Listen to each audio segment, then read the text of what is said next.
Alrighty, here's your floor. Wow, framing of it. So these boards are pretty wonky. They only nailed them every other joist, it looks like, in certain spots. So a lot of the boards got rolls to them and, you know, not a lot of support. But they got your decent looking lead bin. It doesn't look damaged or anything. So that's good. We'll build the floor up to where we need it, and then we'll brace this flange if we need to, depending on where the height of the floor. I don't think it'll be that high, but so this will actually come down with a new flange and be welded back on. So I'll cut the floor up tomorrow, most likely. I need to get the bits to do the perimeter. But you can see there was a lot of water getting in everywhere over, you know, the generations. Because there was really no vapor barrier on the floor. No membrane, nothing like that. They didn't do that back then. That wasn't part of their code. Because their floors were so thick. I mean, it took a lot for it to get that far down. You had to flood your bathroom, essentially. Or do something careless. Anywho, I got to figure out the plumbing situation. Because it's all heavy cast pipe. So I need to, you know, obviously change that to the newer stuff that I can manage. So I'll have to reduce it down. Well, yeah. Get in there late. So we'll have to take apart these. These you gotta have to cut and chisel out the threads because you're not gonna be able to twist that back out with a wrench. I don't care how strong you think you are. That's been there for a bit. So I'm gonna have to get this floor up and to the depot to get all the supplies for the framing. Gotta finish taking off the sheetrock and crap, just miscellaneous. All these little screw heads. Prep everything. I'm gonna think about putting the exhaust fan in either this bay or this bay. I mean, actually, no. I think I'll go this bay. I don't like it because I have to drill a 4-inch hole, 4.5-inch hole through these, but you know, if I have to do that, I only want to do at least 2 at the most. I don't want to just start drilling holes through all these. It takes a lot of the strength away. I mean, we have walls for it to sit on still, but you've seen how this wall was framed. So we'll fix all that. So this light technically actually will be a light and fan. And maybe, yeah, we'll have to frame this bad boy out. Anywho, until then. All right, everybody. Just back off of lunch. Before that, we got all the supplies we needed, at least most of them. So we're gonna start. First of all, we're gonna start with this bad boy, probably the best tool ever created. Got a decent new blade on, or a brand new blade. It's a better one. I like these ones. You can cut multiple things with metal, whatever. Obviously wood. So I use this, and I'm gonna go around and buzz off all of the flooring all the way around to get down to the framing, and I'll get 100% access to all the plumbing I need, because I got to cut the pipe off, and I'm not going to do it on weird angles. I'll see everything here. That should be fine, but get all these old boards out, because I'm going to put one big piece of plywood, hopefully one big. If sometimes you have to really, because there's so many dimensions, and most walls are not square in old houses, so you have to work around with what you have to work around with. But for the most part, I can usually just get one sheet and plop. But if not, I believe there's a girder right here, which is pretty sweet. So there's a lot of structure can hold here. I'll put one board here and one board this way, just if I have to, which I might. No big deal. It'll still be resting on studs. So we'll get this floor up. Get it all cut up out of our way, get it prepped, get the plumbing prepped, get everything that needs to be prepped done before we put the new plywood on, and then start working the walls off of that. Should be a lot of cutting. Let's do it.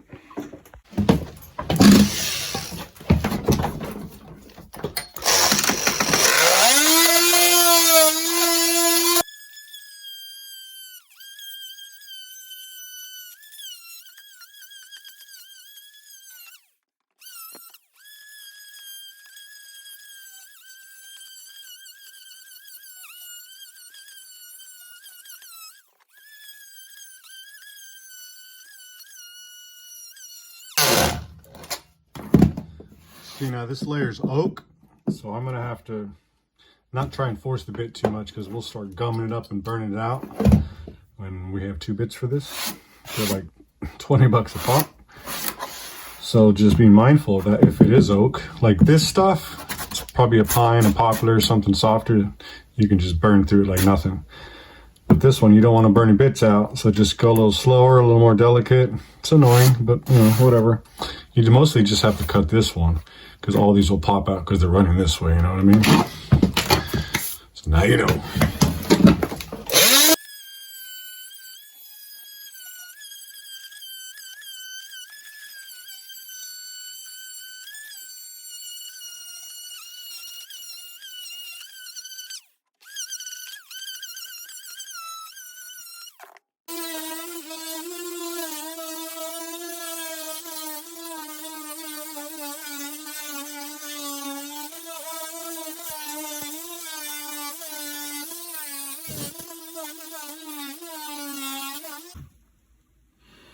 All right, now since this whole line is cut out, obviously since the boards are going this way, I can just pop them all out.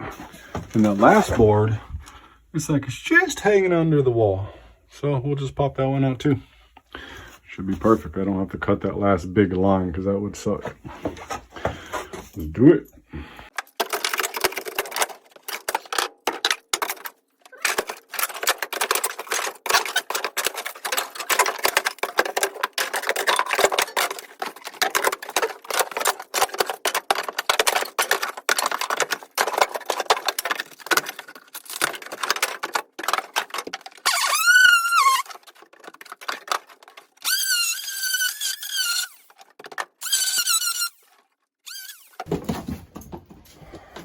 There you go. The greatest tools out there. Again, whoever invented this, you are amazing. All right. Now we can actually start taking the boards out. Their version of plywood, essentially. And then we'll prep it, make sure it's all, well, we'll level it as best we can. I'm most likely going to put self-leveling cement on this side, and this side will be, it's a sand mix, just how this one was originally, minus the mesh. Cool.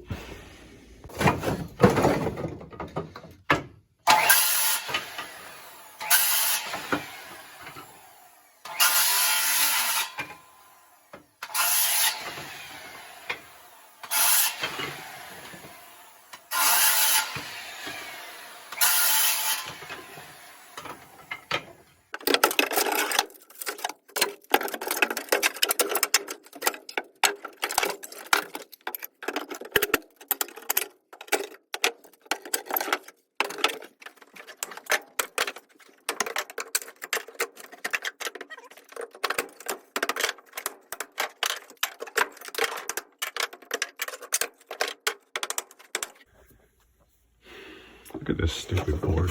Obviously 2x4. Look at this. That's your floor resting on just some mortar sticking out of a joint. Isn't that hilarious?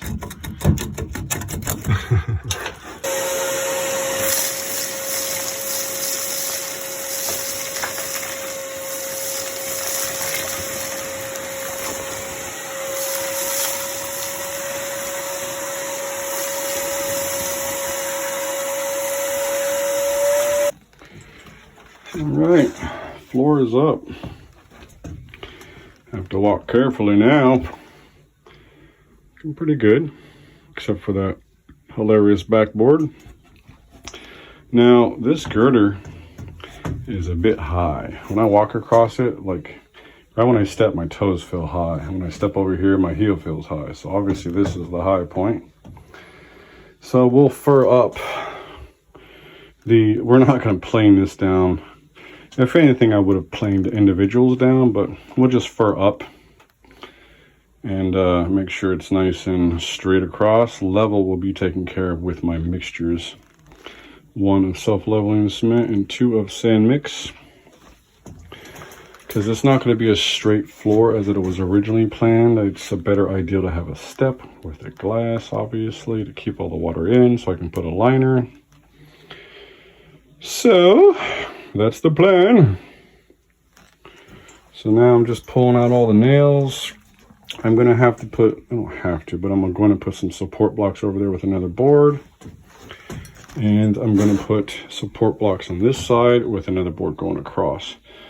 So my new wall, which will be fastened to the original wall back here, the new wall here, will be supported on a stud rather than just plywood. And then there'll be no weight on anything over there. We won't do what they did and just have a board floating in the freaking air. It's kind of funny, but whatever. People do weird shit. So we'll fix it. And I'm going through the process. All that debris that landed on the ceiling below, I'm cleaning up all that. Because I don't like leaving a mess for the next guy, which might be me. So you get all that crap off. You don't just leave it. There's like a whole bag worth of garbage on top of the ceiling below. So just get it up from there. Use the vacuum with an extension. Pull it up. Not a big deal. Takes a little time, but at least it means you're not an asshole.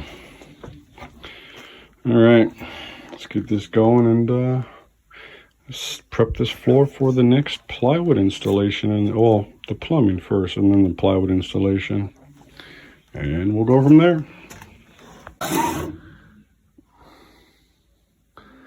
Now we can see that this board is the high point. As well, when we put it on that hanger over there to the high point, it's not too far off level, just a little low on that side.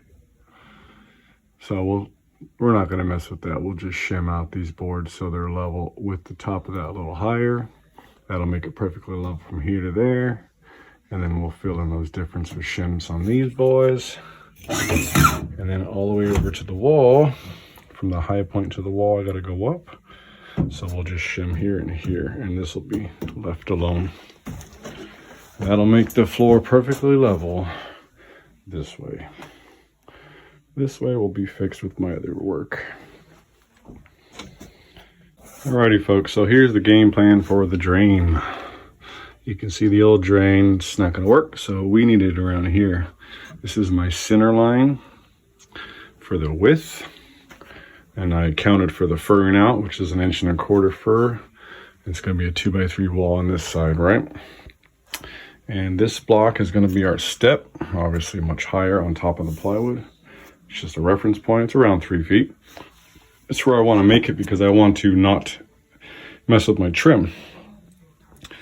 You know, I want it around 3 feet, so I just have enough. Maybe I have to notch a tiny bit of the trim, but I don't want to put a big ugly notch in the trim. I want it to go back on the way it was, essentially. You know what I mean? And then this tile, these tiles are going to run vertical, so this tile will just, there'll be a notch right over this step because it'll be higher. It'll look better than having it closer and then having weird different little strips and cuts. You want more meat left in your tile if you have an option. So anywho, here's the center line. 3 feet is coming out to around here. So if I put these two boards as a reference for my where my plywood's going to be, that's exactly how that would be. Obviously on top of the liner. Well, the bed, the pre-pitch bed, the liner, and then this bad boy, theoretically. Because you should pre-pitch your liners, so any water that gets passed and is on the liner will always, over time, work its way to the drain. Not everyone does it, and then years later you'll see this kind of mildew and fungus. It's like it looks like oxidation, but it's growing up through the grout lines, and it continues to come back every year or so. That's because they didn't pre-pitch their liner. They didn't used to do it. Now they force you to do it. Anywho, that's a reference point for that. So with this, I wanted to just cut it right here, and that would have been pretty sweet because then I could just put the no hub, a little piece of pipe, and then two, obviously 45 this way, and the other one will be here, but it's actually too tall. So we need to go further down, so I'm gonna have to cut the pipe back around here. Then put the no-heb on, the one made for drains. People, get the right one. One back there. Then I put a section of pipe. Then I'll put a 45 on an angle like so. Then I'll have another 45 being around here. And then another extension of pipe where my drain's gonna be. Because obviously I can't completely put the drain system in because I gotta put my boards on, or my plywood on. So there'll be a hole here, the dimension of these notches. So, and then I'll be able to, when everything's installed, just glue this in place, screw it down to the membrane, and then, screw it down to the plywood. The membrane actually goes, you unloosen this and pop it off, and then you put an adhesive, and then the membrane, and fasten it down, then cut your hole. These are all little weeping holes. So any water that gets there, it'll always work its way back into this drain. And we're going with a square drain. This just screws into here, and you can adjust the height on it.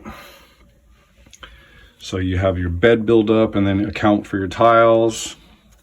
It's really important to do that properly. You'll see that step coming up. And this one, you screw the circular ones I put in after and then I grout. But these ones you have to, because they're square obviously, you put them in and then you tile up to them. But either way, it'll be just dandy. All right, let me cut that bad boy off.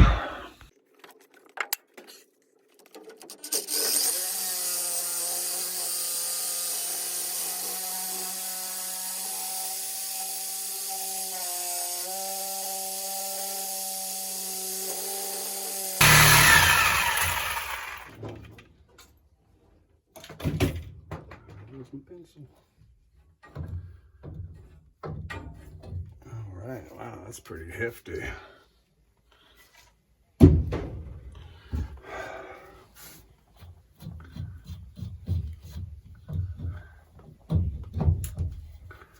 Okay, let's get Mr. No-Heb on there. Always try and spin those screws around to a good position, because you'll be mad if you don't.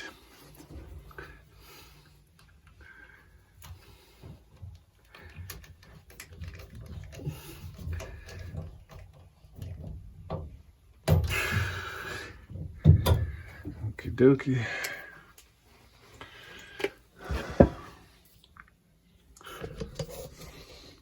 Now that's on there, we can start with the plastic. All right, so here's, I think, a better view for everybody. So again, center line. This will be the finished level, roughly, right? So this bad boy is gonna go here.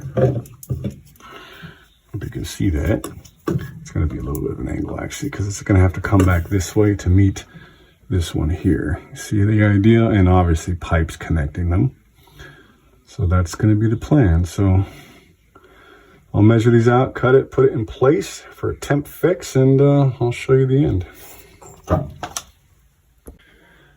All right, now you see how it is. So 45 little piece, 45 little piece, 45 temporary piece. This is just to get my lineup. So you can see it is straight with my 3-foot center of the width, and it is straight with my center of the length.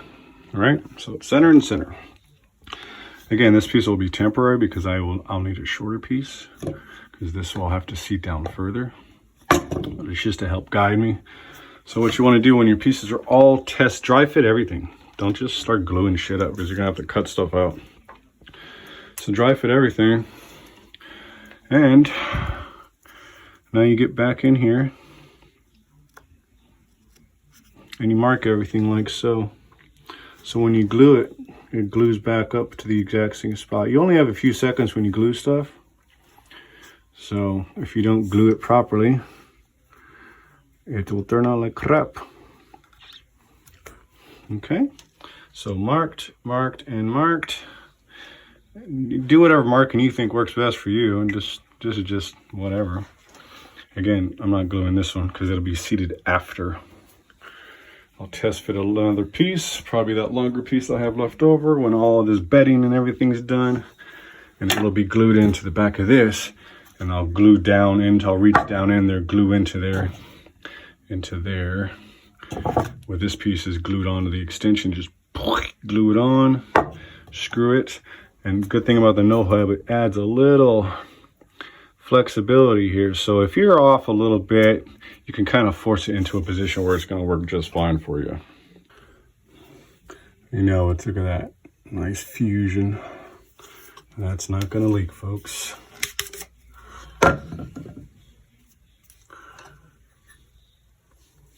Prime up all surfaces. Let it dry momentarily for a little bit.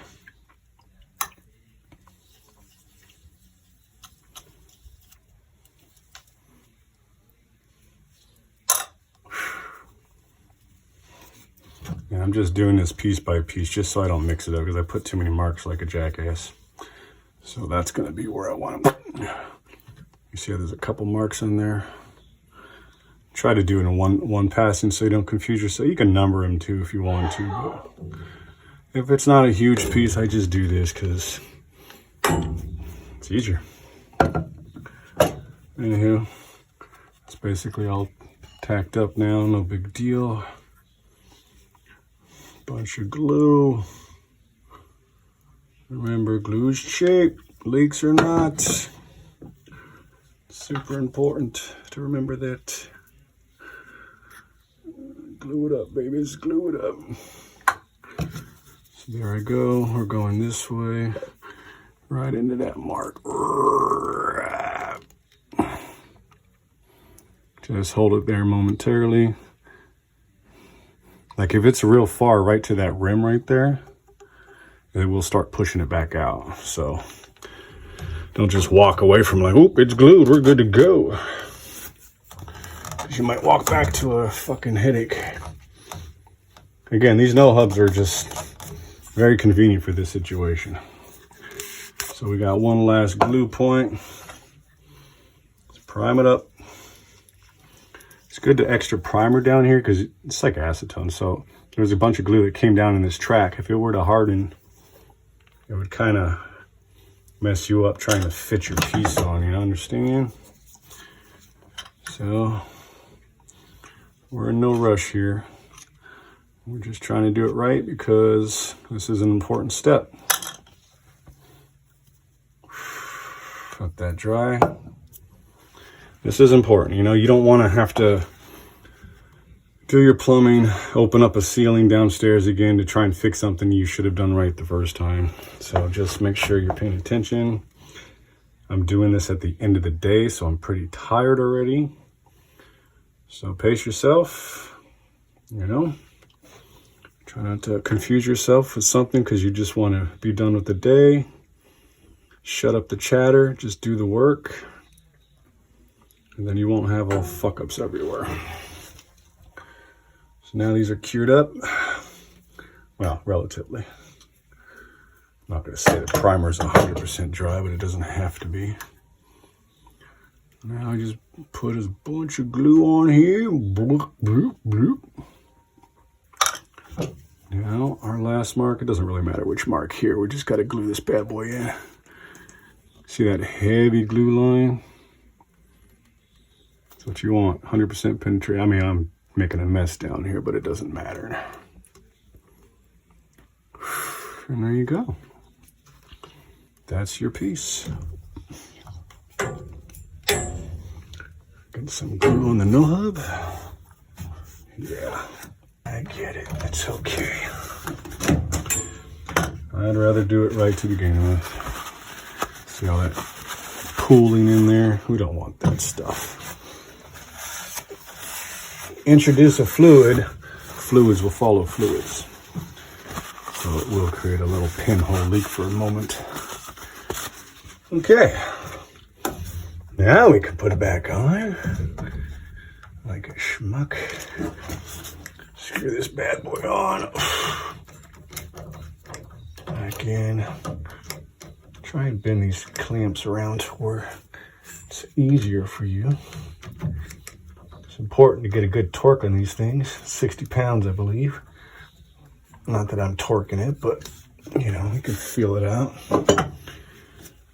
All right, put our pipe back in. Oh, whatever you were, shut up. That's what I wanted to feel. Bring this around a little bit. Screet on. We'll have to screet.